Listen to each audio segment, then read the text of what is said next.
नमस्कार शेतकरी मित्रांनो, स्वागत आहे आपल्या सर्वांचं आय-टीचं शेतकरी या युट्यूब चॅनलमध्ये. तर शेतकरी मित्रांनो, 100 दिवस 100 औषधांची ओळख या सिरीज मधील आजचा दिवस आहे 54वा आणि आजही आपण एका बुरशीनाशकाबद्दल माहिती घेणार आहोत. मित्रांनो, काय झालंय, रब्बीचा हंगाम सुरू आहे, डिसेंबर एंड आहे आणि ह्या वातावरणामध्ये हे जे बुरशीनाशक आहे हे अतिशय छान काम करतं. असं नाही की हे खरीपाला चालत नाही, खरीपालाही चालतं, रब्बीलाही चालतं.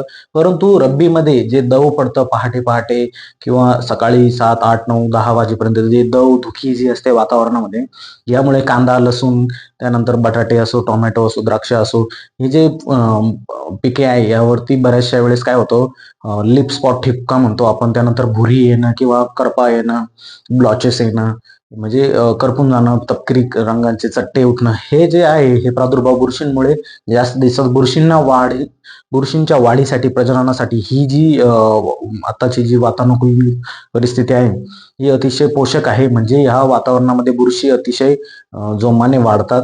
तर या सर्वांपासून आपल्याला बचाव करण्यासाठी मी बुरशीनाशकांवरती फोकस करत आहे. तर आजचे जे बुरशीनाशक आहे त्याचं नाव आहे मास्टर. मास्टर नावाचे बुरशीनाशक आहे. टाटा रॅलिस ही जी ब्रँडेड कंपनी आहे, ब्रँडेडच दिसणार इथं फक्त, टाटा रॅलिस कंपनीने बनवलेलं औषध आहे. बुरशीनाशकाचं नाव आहे मास्टर.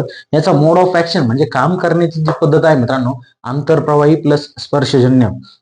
आता मी प्रत्येक व्हिडिओमध्ये सांगतच आलो की आंतरप्रवाही काय असतं, स्पर्शजन्य काय असतं. आजही सांगणार आहे की स्पर्शजन्य काय असतं हे बघूया. आता स्पर्शजन्य म्हणजे काय, जर मी फवारा मारत आहे, फवारा मारताना माझं औषध पडलं पानांवर, तर फक्त त्या ठिकाणी ज्या बुरश्या आहेत त्याच बुरश्या मरणार, किंवा त्या ठिकाणी जो बुरशीमुळे झालेला प्रादुर्भाव आहे तो कव्हर होणार. त्या ठिकाणी जे काही बॅक्टेरिया आहेत, म्हणजे जे काही फंगस आहेत, त्यानंतर त्या ठिकाणी जे काही इफेक्ट झालेले आहेत, समजा करपा झालेला असेल, ठिपका पडलेला असेल, ब्लॉचेस आलेले असेल, तर तो तेवढा कव्हर करणार फक्त. म्हणजे जिथं औषध पडलं तिथं ते काम करणार.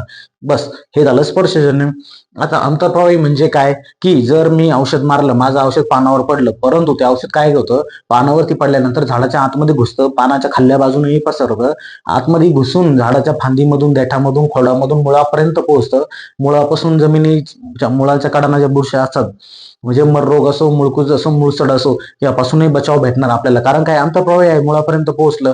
आता जर तुम्ही ड्रिंचिंग केली किंवा आळवणी केली, खोडापाशी टाकलं औषध नेऊन किंवा ड्रिपद्वारे सोडलं, ते मुळापाशी पडलं, मुळा ओढून घेणार, मुळा शोषून घेणार, औषध खोडामध्ये पाठवणार, खोड फांद्यांमध्ये पाठवणार, फांदे काय करणार, देठामध्ये पाठवणार, देठ पानामध्ये पाठवणार, फुलांमध्ये, फळांमध्ये, सगळीकडे ते औषध भिनणार. ते औषध पूर्ण झाड ऍब्सॉर्ब करून घेणार, पूर्ण झाड त्याला ओढून घेणार, शोषून घेणार. त्याने काय होणार, पूर्ण झाडामध्ये जिथे जिथे काही काही बुरशा असतील, बुरशा लपलेल्या असतील, बुरशांनी काही इफेक्ट केलेले असेल, बुरशांमुळे काही बुरशीजन्य रोगाची निर्मिती झाली असेल, त्या रोगाचे जे काही इफेक्टिव्ह पानं असतील किंवा फुलं असतील किंवा मुळांवरती काही बुरशा बसलेल्या असतील, हे सर्व काय होणार आहे, नायनाट होऊन जाणार. हे झालं अंतर्प्रवाही. आता हे जे मास्टर औषध आहे हे दोनही मोडमध्ये काम करतं. आता या औषधाचे जे घटक आहे त्या घटकांचा ग्रुप कोणता आहे, फिनेलामाइड्स प्लस डायथायोकार्बोमेट. फिनेलामाइड्स प्लस डायथायोकार्बोमेट्स, हे जे दोन ग्रुप आहे, या ग्रुपची नावं ध्यानात ठेवायची आपल्याला गरज नाही. फिनेलामाइड्स आणि डायथायोकार्बोमेट हे नावं विसरलं तरी चालेल, परंतु एकच ध्यानात ठेवायचं की मास्टर म्हटलं की काय, मेटॅलॅक्सिल प्लस मॅन्कोझेब. काय बोललो मी, मेटॅलॅक्सिल 8% WP फॉर्म्युलेशनचं आणि मॅन्कोझेब डायरेक्ट 63% WP फॉर्म्युलेशनचं. Wettable powder WP, wettable powder. आता WP फॉर्म्युलेशन म्हणजे काय, पावडर येते, पावडर फॉर्म्युलेशन मध्ये येतं. जी पावडर आणल्यावर आपण पाण्यात टाकल्यानंतर, पंपात टाकल्यानंतर, बादलीत टाकल्यानंतर, टाकीत टाकल्यानंतर, ड्रम मध्ये टाकल्यानंतर काडीच्या साहाय्याने व्यवस्थित पद्धतीने हलवून घ्यायची, सटीक पद्धतीने पाण्यामध्ये मिक्स करून घ्यायची. म्हणजे काय होईल, की पाण्यामध्ये सम प्रमाणात पसरली जाईल आणि औषध मारताना व्यवस्थित ते पसरलं जाईल. म्हणजे हे झालं WP फॉर्म्युलेशन. आता कळालं, मेटॅलॅक्सिल 8% आणि मॅन्कोझेब 63%. प्रिव्हेंटिव्ह प्लस क्युरेटिव्ह मध्ये काम करतं मित्रांनो. आता प्रिव्हेंटिव्ह प्लस क्युरेटिव्ह म्हणजे काय, म्हणजे प्रतिबंधात्मक आणि उपचारात्मक. आता प्रतिबंधात्मक आणि उपचारात्मक बरोबर, ह्या दोनही मोड मध्ये काम करतं. जर माझ्या प्लॉटमध्ये आज बुरशी नाही, माझ्या प्लॉटमध्ये कुठला रोग नाही, परंतु मला वाटतंय की 15 दिवसांना, महिन्यांना येऊ शकतो, तर प्रिव्हेंटिव्ह मध्ये जर मी मारलं हे मास्टर, टाटा कंपनीचं, टाटा रॅलिसचं मास्टर, जर मी बुरशीनाशक प्रिव्हेंटिव्ह मध्ये मारलं, रोग येण्या अगोदर मारलं, बुरशा येण्या अगोदर मारलं, तर ते काय करतं, येणाऱ्या ज्या बुरशा आहे पर्टिक्युलर पिरियडसाठी, 1 महिन्यासाठी किंवा 45 दिवसासाठी, 30 दिवसासाठी, 25 दिवसासाठी येणाऱ्या ज्या बुरशा आहेत त्या येऊ देत नाही. आल्या तरी त्या येताना, आल्या प्लॉटमध्ये आल्या की ते मरतात. कारण काय, तिथं तुमचं हे पडलेलं आहे, काय पडलेलं आहे, मेटॅलॅक्सिल प्लस मॅन्कोझेब हे तिथं पडून आहे. त्या झाडामध्ये टिकून आहे. बरोबर. आता क्युरेटिव्ह म्हणजे काय? हा, ऑलरेडी माझ्या प्लॉटमध्ये जर प्रादुर्भाव असेल, बुरशा असेल किंवा माझ्या प्लॉटमध्ये बुरशीजन्य रोगांचा प्रादुर्भाव होऊन इफेक्टिव्ह पार्ट असेल, पानं करपलेली असतील, ठिपका असेल, ब्लॉचेस असेल, त्यानंतर भुरी असेल, डाउनी असेल, जे काही रोग असतात बुरशींमुळे येणार, हे जर रोग असतील तर क्युरेटिव्ह म्हणून काम करणार. कोण करणार? मेटॅलॅक्सिल प्लस मॅन्कोजेब 8% आणि 63% हे घटक काम करणार. दीर्घकाळ नियंत्रण भेटतं. का बरं? काय की हे औषध सिस्टेमिक म्हणून पण काम करतं, आंतरप्रवाही पण आहे, म्हणजे झाडामध्ये पूर्ण उतरलेलं पण नसतं, पूर्ण झाडामध्ये टिकून राहतो, झाडामध्ये त्याचे अंश उतरलेले असतात. म्हणजे काय? जास्त वेळ टिकणार. एकदा का झाडामध्ये पाझरलं, पूर्ण घुसलं, तर ते टिकून राहतं 30-35 दिवसापर्यंत. आपल्याला याचं कव्हरेज भेटतं. आणि आता याचं प्रमाण काय मित्रांनो? औषध कळलं, मेटॅलॅक्सिल मॅन्कोजेबचं टाटाचं मास्टर म्हणून भेटतं. हे बुरशीनाशक छान आहे. 2 ग्रॅम प्रति लिटर आपण वापरू शकतो मित्रांनो. 2 ग्रॅम प्रति लिटर. पंप 15 लिटर पाण्याचा आहे माझा, मी वापरायचं 30 ग्रॅम. जर माझा पंप असेल 20 लिटर पाण्याचा, मी वापरायचं 40 ग्रॅम. काय वापरायचं? मेटॅलॅक्सिल प्लस मॅन्कोजेब म्हणजे टाटाचं मास्टर वापरायचं. आता हे औषध आहे, हे त्याचे फीचर आहे, हे त्याचं मोड ऑफ ऍक्शन आहे, कसं काम करतं ते आहे. परंतु जर माझ्या प्लॉटमध्ये हे रोग असेल, ह्या समस्या असतील, तरच औषध मारायचं. उगीच समस्या एक औषध दुसरं एक जे असं औषध मारू नका की जे ह्या समस्येवर चालत नाही. आता टाटाचं मास्टर जे आहे, हे करपा असेल, तुमचा जांभळा करपा असू द्या, काळा करपा असू द्या, तपकिरी करपा असू द्या, 3ही प्रकारच्या करप्यांवरती काम करतं. म्हणजे तुमची अल्टरनेरिया पुरी बुरशी असो, त्यानंतर तुमची कोलेडोट्रियम बुरशी असो, स्टेम फिलियम नावाची बुरशी असो, या 3ही जातीच्या बुरशी आहे त्या मारण्याचं काम करतं. म्हणजे करपा रोग तुमचा पूर्णपणे प्रिव्हेंटिव्ह, म्हणजे येण्या अगोदर जरी मारला, करपा येण्या अगोदर तरी चालेल, करप्यापासून पूर्णतः बचाव होणार आहे. कांदा असो, लसूण असो, हे जे पिकं आहे मित्रांनो, यामध्ये करप्याचं धुक्यामुळे भरपूर प्रमाणात प्रादुर्भाव दिसतो. त्यासाठी करप्यासाठी सगळ्यात बेस्ट औषध आहे टाटाचं मास्टर म्हणून. आता दुसरी गोष्ट डाउनीसाठी आहे, डाउनीसाठी तुम्ही वापरू शकता. तिसरी गोष्ट फळकूज, जे टोमॅटो, मिरची आहे ना मित्रांनो, द्राक्ष, लिंबूवर्गीय पिकं, यामध्ये लिंबू, संत्रा, मोसंबी, यामध्ये फळकूज म्हणून डाळिंबावरती छान काम करतं. फळकूज जे असतं मित्रांनो, फळकुजामध्ये अतिशय छान रिझल्ट देतं. टाटाचं मास्टर म्हणून येतं. बरोबर.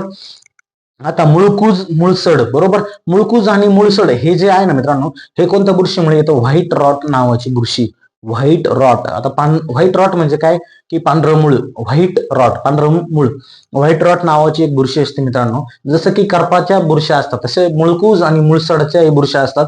त्या बुरशींवरही काम करतं. कोण करतं? मॅन्कोजेब प्लस मेटॅलॅक्सिल.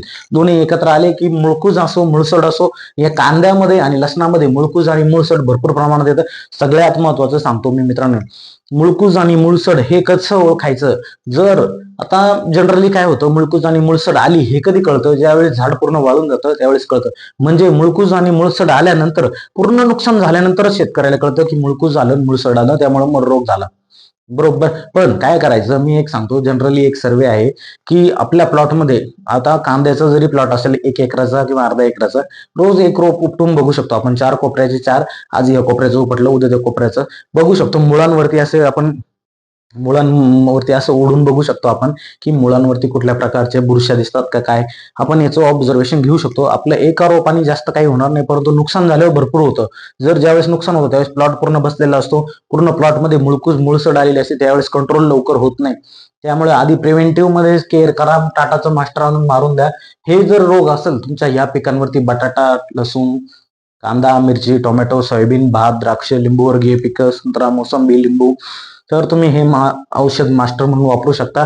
उगीच रोग दुसऱ्या औषध तिसऱ्या मारायचं चौथ्या माणसाने, हे करू नका शेतकरी मित्रांनो. व्यर्थ खर्च टाळा. पर्टिक्युलर जे औषध आहे पर्टिक्युलर रोगासाठी वापरता येतं. पर्टिक्युलर रोगासाठी, प्रत्येक डिसीज साठी, प्रत्येक कंटेंट वाईज हे जे फंगिसाइड असो, इन्सेक्टिसाइड असो, हे अवेलेबल आहे मित्रांनो.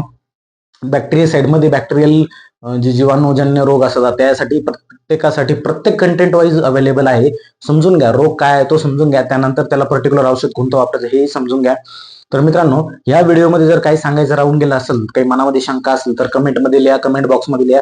जर तुम्हाला एखादा तुमच्या प्लॉटमध्ये डिसीज असेल, एखादा रोग असेल, तर ह्याच चॅनलच्या डिस्क्रिप्शन मध्ये मी इंस्टाग्रामची लिंक दिलेली आहे, तिथे तुम्ही फोटो पाठवू शकता, मेसेज करू शकता, कॉल करू शकता.